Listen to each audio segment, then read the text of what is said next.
안녕하세요. 행복씨앗입니다. 오늘도 시장을 정리하면서 하루를 마무리하는 시간을 가져볼까 합니다. 오늘 우리 시장은 코스피도 코스닥도 상승 마감했습니다. 코스피는 2.16%, 그리고 코스닥은 0.66% 상승 마감했습니다. 시장 수급에 들여다보면 코스피, 코스닥 둘 다 외국인하고 기관들이 동시에 순매수를 했습니다. 그런데 특히 이 외국인들이 코스피 쪽에서 엄청난 순매수를 많이 했습니다. 코스피 수급을 업종별로 들여다보면은 외국인들이 전기전자 업종 쪽으로 1조가 넘는 큰 순매수를 했습니다. 뭐 때문에 삼성전자 같은 경우는 8만전자 고지에 올랐었고, 그리고 SK 하이닉스 같은 경우도 많이 올랐죠.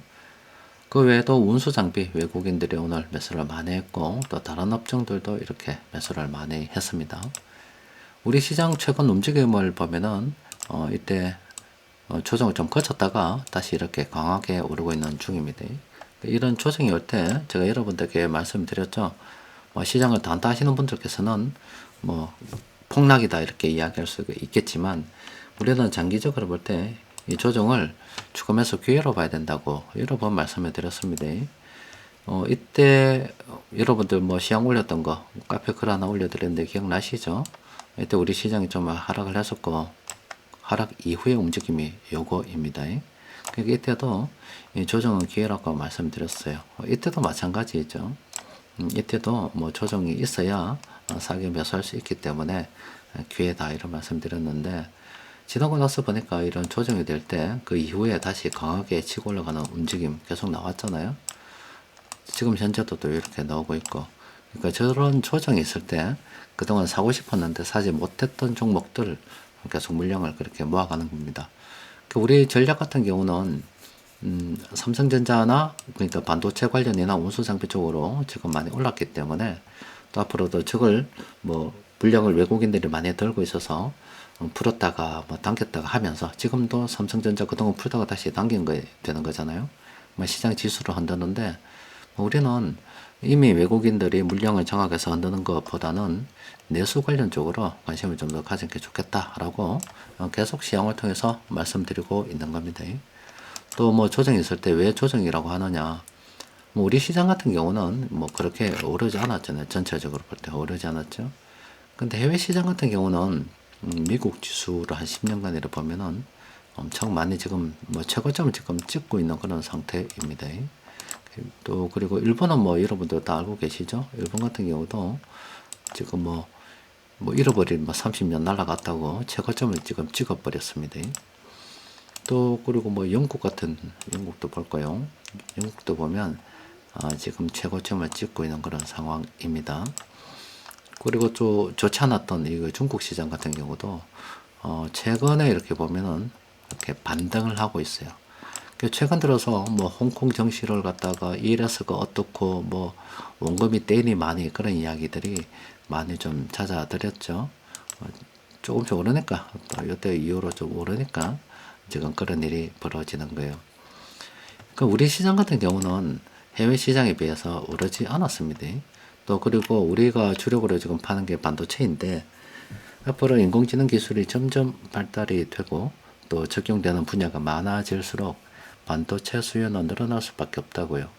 이런 상황인데 우리가 시장이 좀 이렇게 최근처럼 떨어졌다고 해서 야 큰일 났다고 도망갈 이유가 전혀 없는 겁니다. 그냥 떨어지면은 매수라고 생각하고 싸게 매수할 수 있는 기회로 생각하고 가는 거예요. 그래서 저희 여러분들께도 이런 거 지금 올려드린 겁니다.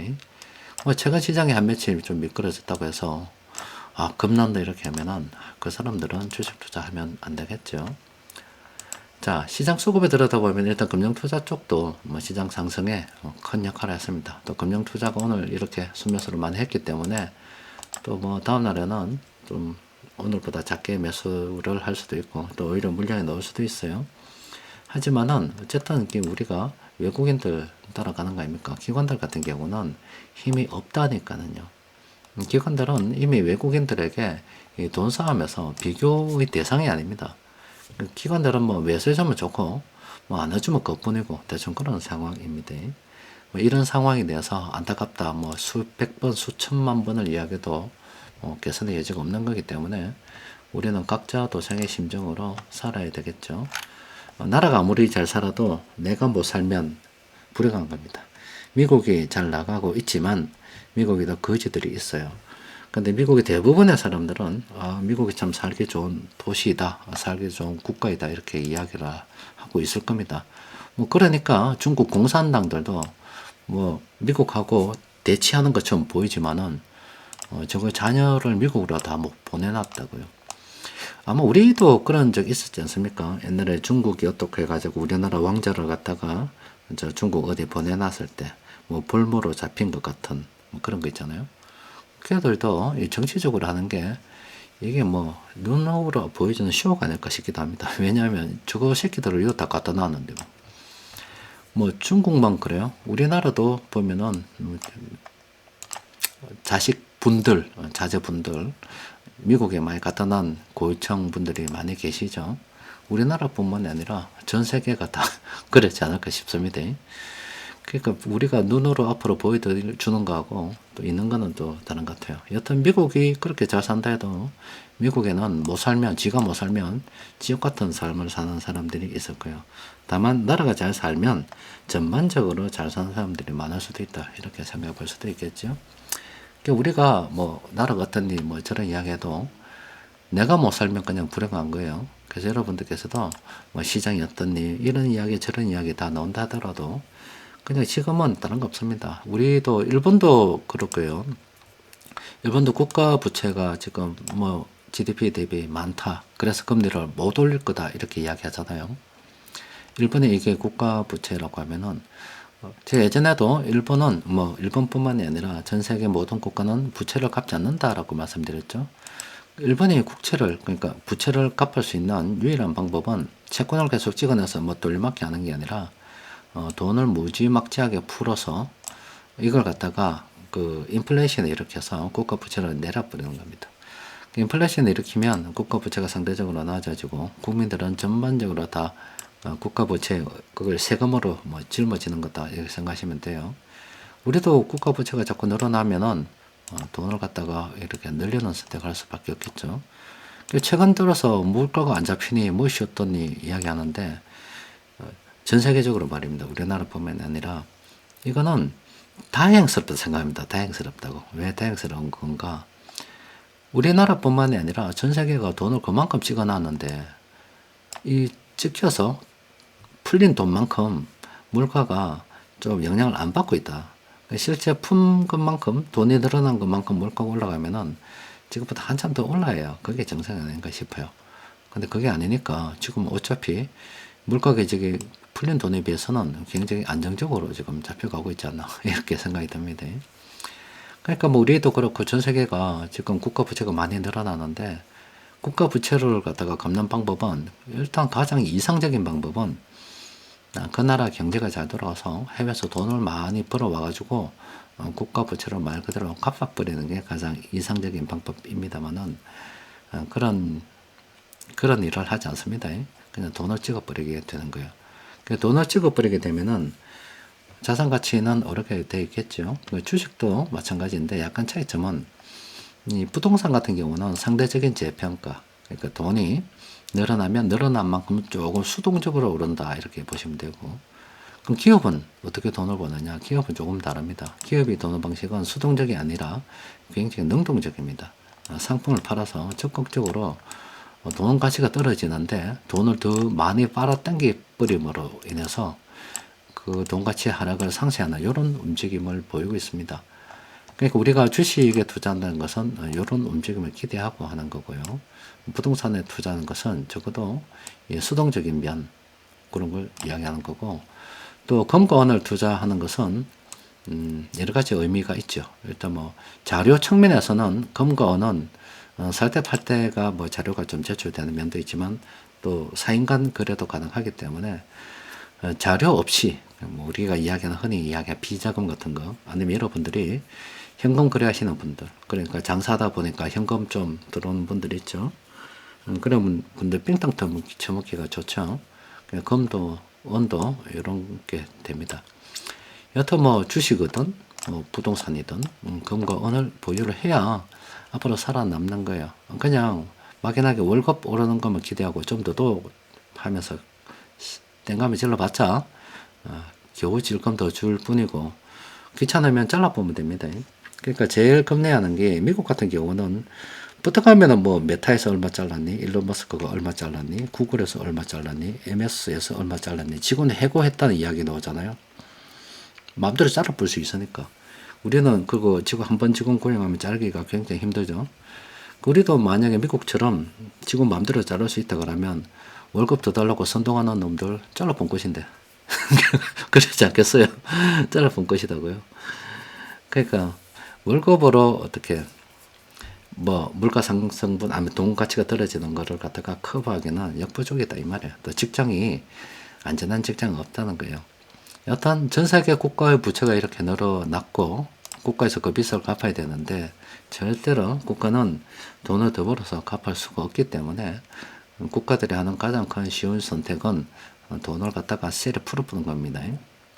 그리고 돈 가치가 막 떨어지면 부동산이나 금이나 이런 가격도 오를 거고 또 이렇게 기업들 같은 경우는 돈을 빨아당기면서 돈을 벌어버립니다. 그러니까 이쪽으로 우리가 투자를 하지 않으면 답이 없다는 거예요. 자, 세력들이 오늘 공통적으로 매집한 종목들이 이렇게 36개의 종목이 있습니다. 몇 종목 들여다보면은 일단 CGV 참 이거 지하실 엄청나게 파고 들어갔는데 요즘 영화가 조금 살아나고 있긴 한가 봅니다. 아직 뭐 기업은 주가 그렇게 움직이지 않고 있어요. 근데 여튼 일단 뭐 분석상으로는 현 시점 다시 싸니까 한번 검토해 볼 만하다. 이 종목은 지금 뭐 재정이 별로 안 좋습니다. 현금 흐름이 별로 안 좋기 때문에 그런 거 꼭 따져봐야 됩니다. GS건설도 지금 괜찮죠. 관심 종목으로 충분히 등록해 둘만 합니다. 아모텍 같은 경우도 이것도 사실은 이렇게 보시면 되겠죠. 뭐 이거는 이거 끝내 먹고요. 이것도 한번 추세 끝내 먹었고요.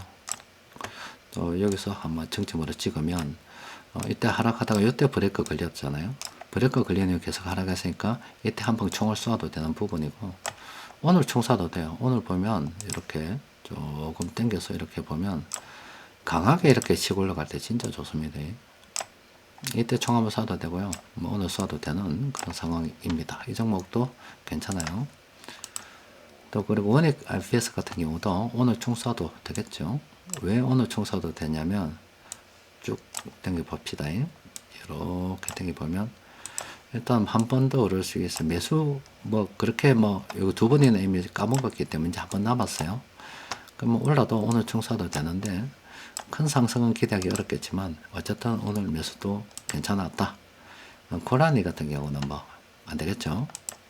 한국전력 같은 경우도 뭐 충분히 오늘 총 쏘아도 됩니다. 이것도 공식이라고 말씀드렸잖아요. 약간 다르긴 합니다만은 한번 찍고 한번 들어왔어요. 이때 돈 들어왔고 이때 누가 팔았나 보고 이때 누가 샀나 보면 이건 뭐 오늘 총사되는 날이란 거 아시겠죠. 한국전력도 충분히 긍정적으로 검토해 볼 만합니다. 뭐 한국카본 같은 경우도 좀 지났습니다만은 이것도 뭐 충분히 긍정적으로 검토해 볼 만하겠죠. 한전기술도 단기간 좀 올랐습니다만은 요 관심 종목을 한번 등록해 놔도 되고 아니면 뭐 다른 거 다 떠나서 요 하나만 본다 그러면 파란색 넣을 때까지 한번 가져가 보겠다 이렇게 접근하셔도 되겠죠. 또 그리고 현대미포조선은 관심 종목으로 충분히 등록해 둘만 하죠. 자, 시장이 괜찮습니다. 우리 시장뿐만이 아니라 해외 시장도 괜찮고 또 앞으로를 생각한다 그러면 이거는 어려운 것도 아니죠. 그러니까 일본이 만에서 4만 간 거 생각한다면 우리는 2천에서 8천을 가야 일본하고 맞다. 뭔가 맞다. 그런데 지금 2750이니까 얼마나 더 가야 돼요? 한참 더 가야 되겠죠. 우리하고 일본하고 비교할 수 있겠나 하지만 우리도 그만큼은 아니겠지만 많이 가야 된다 이거예요. 또 그리고 일본 같은 경우는 지금 뭐 달러가 들어와가지고 달러가 빠져나가서 어떤 저런 이야기 하는데 일본에는 아마 인플레이션이 급격하게 아마 일어나고 국가 부채 크게 문제 안 될 수도 있어요. 일본이 그 장롱 속에 숨겨놨던 돈과 해외에 투자되었던 돈들이 나와서 안에서 이제 회전하기 시작하면 돈이 엄청나게 늘어나겠죠. 그럼 상대적으로 부채 비율은 낮아질 겁니다. 일본 GDP는 다시 충분히 높아지지 않을까 싶어요. 어떤 면에서 여기에 마지막 불쏘시개 어떤 마지막 잔치가 될 수도 있다. 일본한테는 그렇게 생각해 볼 수도 있겠죠. 여튼 뭐 전 세계 주식 시장이 오르고 있고 우리 시장은 오르지 않았습니다. 그래서 뭐 시장이 조금 오르니 많이 해서 조정이니 뭐니 갈 것도 없어요. 그냥 우리는 그냥 닥치고 매수면 닥치고 매수. 그 순환매매 좀 탄다 그러면은 내수 쪽으로 좀 더 관심을 가지는 게 좋고, 뭐 반도체나 운수장비 쪽으로 들고 있다 그러면 뭐 계속 들고 있어야 되겠죠. 그러니까 이게 조금 적극적으로 임할 필요 있습니다. 어디 들어가서 돈 좀 더 해서 많이 주면 좋겠지만 항상 많이 안 줍니다. 많이 안 줘요. 아마 그거는 받는 입장이 되었어요. 그럴지 몰라도 여러분들께서, 그러니까 이 직장에 내가 일원으로 소속돼 있단 말이에요. 당연히 내 입장에서는 이 고용주 보고 내 열심히 일했기 때문에 일한 만큼 더 달라 할 수가 있죠. 그건 당연한 거예요. 근데 영원한 게 없다고요. 얘가 밖으로 놓으면 명예퇴직이도 뭐도 어떻게 밖에 놓으면 다른데 이제 그 재취업하기 어려워서 지도 요런 작은 업체의 사장이 되는 거예요. 그러면 이 기간 동안에 지 입장이 월급을 받는 입장이고 더도하는 입장이었잖아요. 이제는 입장이 바뀌어가지고 얘하고 같은 입장 사장이라고요. 회사가 크든 작든 사장은 똑같은 거예요. 그럼 지도 이제 이를 사람들한테 주는데, 지가 그 월급을 갖다 더 달라 했을 때는 당연히 일을 했으니까 더 달라 맞게 이야기하겠죠. 그럼 자기가 일하는 데 있어서 이 직원들은 어떻게 되냐고. 그럼 자기한테 당연히 더 달라고 하는 게 맞겠죠. 근데 지가 사장이 됐을 때 뭐 일부러 안 주는 게 아니고 못 줘서 못 주는 경우도 많을 거고요. 지도 마찬가지잖아요. 회사한테 돈 달라고 할 때 회사 적자가 돼도 돈 더 달라고 했을 때가 있었을 거단 말이죠.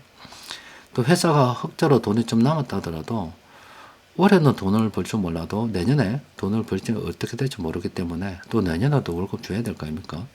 그래서 회사에서 뭐 좀 유보를 시키는 부분도 있을 거예요. 똑같은 생각 지도 하지 않겠습니까? 이제 입장이 바뀌어서 지가 사장이 되기 때문에 지도 그런 생각을 하겠죠. 그러면 또 지가 나중에 이제 사장이 돼서 과연 예전에 받는 입장에서 주장했던 걸 가지고 이제 요때 이제 지가 다 이제 덮어서는 거예요. 덮어서가지고 지가 사장 되고 나서 보이 아씨 이래 됐다 하는데 뭐 지난 일이죠. 그러니까 뭔가 자꾸 보장을 해주려 하지 말고, 일본이 저렇게 망한 것도 자꾸 종신을 고용을 갖다 이야기하고 해서 그렇겠죠. 그 영향이 있지 않겠어요? 회사가 잘 될 때는 인원을 늘렸다가 안 될 때는 인원을 줄이고 이런 식으로 좀 유동적으로, 그럼 잘리면 어떻게 하느냐, 이렇게 이직이 좀 자유롭게 해야 이 직장 저 직장 뽑을 때 마음 놓고 뽑을 수도 있고 마음 놓고, 그러니까 오히려 취업의 기회가 더 많아질 수도 있어요. 한 직장에서 이래 옥매게 되면 좋은 것 같아도 여러분들 모르겠어요. 저도 제 친구가 금융권에 있다가 몇 년 안 있으면 이제 퇴직을 합니다. 큰 걱정을 하더라고. 한평생 하나의 직장만 있다 보니까 이제 월급 받는 데만 익숙해져서 새로운 걸 도전하는 데 있어서 굉장히 두려워하더라고요. 근데 이제 우리가 사회로 치면 한참 때인데 이제 한참 연금도 나오기 이전이고 한참 뭔가 다시 해야 되는데 새로운 걸 도전하는 데 있어서 굉장히 버거워하더라고요. 근데 이직이 자유롭고 언제든지 뭐 내가 취업할 수 있는 그런 환경, 되돌아가면서 능력대로, 정말로 내 실력대로 할 수 있는 환경이 만들어지면 그게 늘 익숙하기 때문에 새로운 도전을 해도 잘 할 수 있지 않겠어요? 그래서 사회가 조금 역동적으로 돌아가는 게 좋겠나. 저는 개인적으로 뭐 직장생활 안 해서 그런지 몰라도 일단 저는 그렇게 생각하고 있어요. 뭐 어쨌든 뭐 안 한다고 해서 그런 게 아니라 뭐 저도 지금은 그러니까 월급 주는 입장이잖아요. 그렇게 생각하고 있다 이 말이에요. 여튼 오늘은 여기까지 정리하도록 하겠습니다. 하여튼 앞으로도 계속 당분간은 계속 닥치는 대로 매수입니다. 이상입니다.